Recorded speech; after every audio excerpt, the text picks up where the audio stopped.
Every once in a while, you hear about someone who got away with it.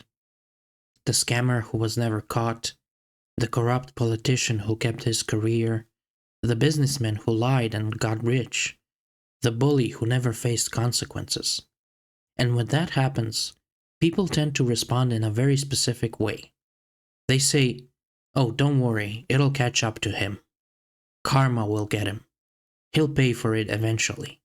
And I've always found that response interesting. How do we know bad people don't really get away with it? Stay until the end of the video to find out. More than 2000 years before Tolkien ever wrote about a magical ring, an ancient Greek philosopher named Plato wrote about one too. In Plato's dialogue called The Republic, a man named Glaucon tells the story of a ring that makes the wearer invisible. But Glaucon wasn't interested in magic. He was interested in something much more disturbing. What happens to morality when nobody is watching? And his answer was simple: it disappears. He says that if you give two rings like this away, one to a just person and one to an unjust person, both of them would eventually act the same way. Both would steal, both would lie, both would break rules whenever it benefited them. Because according to Glaucon, most people aren't moral because they love morality.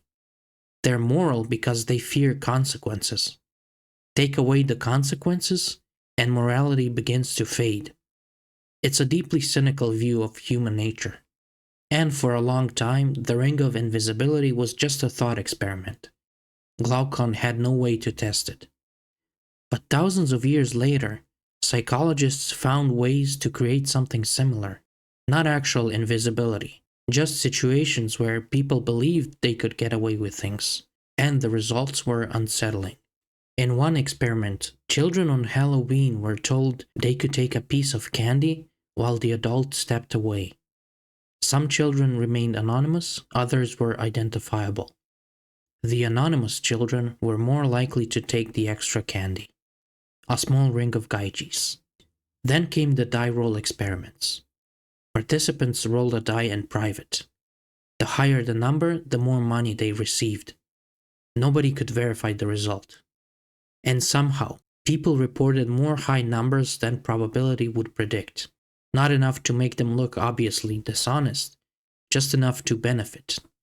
Glaucon probably wouldn't have been surprised because his point was never that people become monsters the moment consequences disappear. Only that morality begins to loosen when accountability disappears. And then came the largest ring of Gyges experiment ever conducted: the internet. For most of human history, your reputation followed you wherever you went. Then suddenly, we created a place where people could hide behind usernames. A place where anonymity became possible. And we've all seen what happened. The insults, the trolling, the scams, the cruelty. Things many people would never say or do face to face.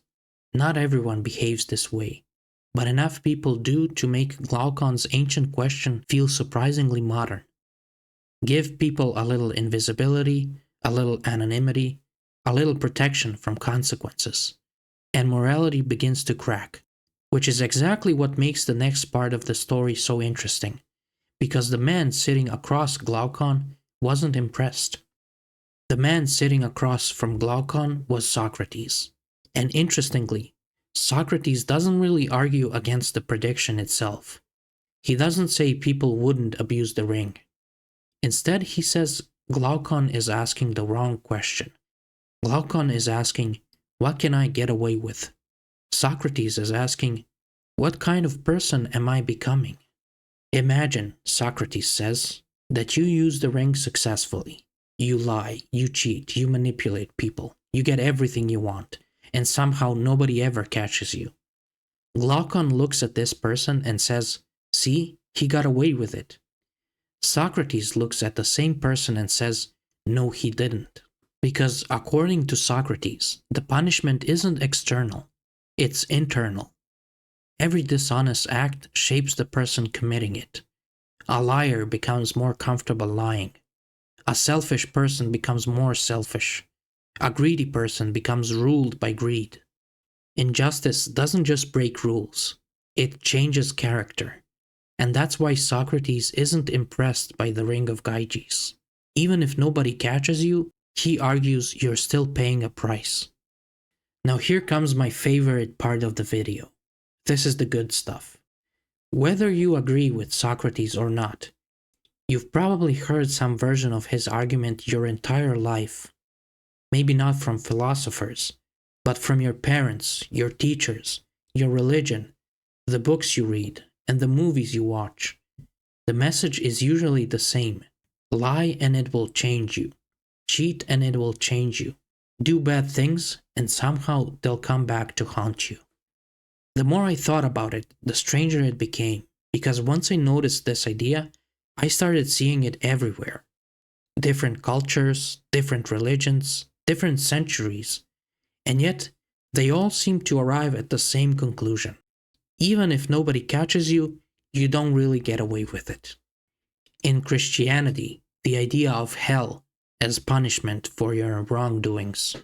In karma, actions carry consequences beyond what we can immediately observe. In self-help, every action shapes the person you're becoming. Then there are sayings we've inherited. What goes around comes around. You reap what you sow. Character is what you do when nobody is watching. Treat others the way you want to be treated. Again and again, different forms, same message. They all seem to be insisting on the same thing. Even if you think you've escaped punishment, you haven't. And that's where I found myself asking a question I couldn't stop thinking about. Why? Why do we keep telling this story? Why does this idea keep reappearing? Why are human beings so determined to believe that wrongdoing somehow punishes itself? Because at this point, 3 possibilities started occurring to me. And I honestly don't know which one is right. Maybe all of them are correct. I don't know, it's up to you to decide. Let's dive into it. The first possibility is the simplest. Maybe all of these people are right. Maybe Socrates was right, maybe the religions are right, maybe the self-help gurus are right. Maybe there really is something self-destructive about acting unjustly. Maybe every dishonest act really does shape your character. Maybe every lie makes the next lie easier. Maybe every betrayal chips away at something important inside of you. And maybe that's why this idea keeps surviving. Not because people invented it, but because they discovered it. After all, there are plenty of things that seem true long before science explains them. Human beings knew that exercise was healthy before they understood physiology.